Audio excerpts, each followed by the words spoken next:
Takk, gode president. Det brei enighet i denne sal at vi trenger mer kraft. Havvind er et av de mulighetene vi har for å sikre oss gode muligheter og som vi kan lykkes med.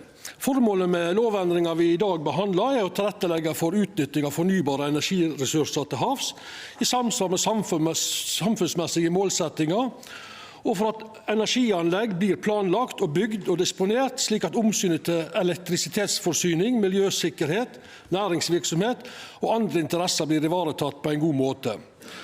Lovendringer som vi i dag behandler, legger det juridiske grunnlaget for forvaltninga og veien videre for fornybar energiproduksjon til havs.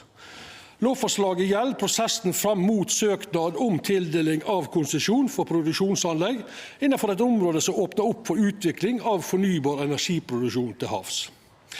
Regjeringen foreslår i denne proposisjonen at det som hovedregel skal holdes en konkurranse om areal for fornybar energiproduksjon til havs, og komiteen støtter det.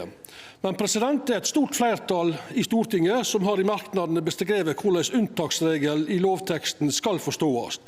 Og stortingsflertallet mener at unntaksregelen skal forstås slik at direktetildeling av areal etter søknad kan gis i særlige tilfeller, som til dømes lisenspartnere innen eksisterende utvinningstillatelser på sokkel, der kraftproduksjonen fra havvind direkte eller indirekte skal nyttes til å elektrifisere petroleumsinstallasjoner.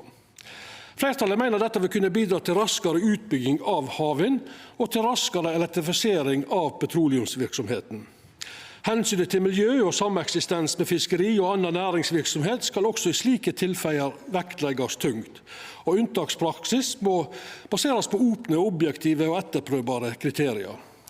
Flertallet mener at dersom sokkel skal elektrifiseres i størst mulig grad med havvind, så bør det legges til rette for dette og gjennomføres raskt av forsyningshensyn. Det er viktig at rettighetshaverne på sokkel kan få anledning til å gjennomføre elektrifisering i samarbeid med sine partnere og underleverandører, også i kombinasjon der vi har kraft fra land-løsninger. Når det gjelder hovedregelen om konkurranse, så legger regjeringen i all hovedsak opp til at det skal nyttes auksjon. Videre at et område skal tildeles på grunn av andre objektive og ikke diskriminerende vilkår. I proposisjonen skriver også regjeringen at det skal bli lagt opp til at området Sørlige Nordsjø II skal tildeles gjennom auksjon, medan området Utsira Nord vil baseres på kvalitative kriterier som legger for grunn for innovasjon og teknologiutvikling. Så ser vi her i dag at regjeringen nå sender 2 saker på høring med høringsfrist i begynnelsen på januar. Dette gjelder prekvalifiseringskriterier for auksjonsmodell i Sørlige Nordsjø II og kvalitative kriterier og støtteordning for Utsira Nord. Det er bra. Så er det noen mindretallsmerknader og forslag. Jeg regner med at de partiene vil redegjøre for det selv. Takk.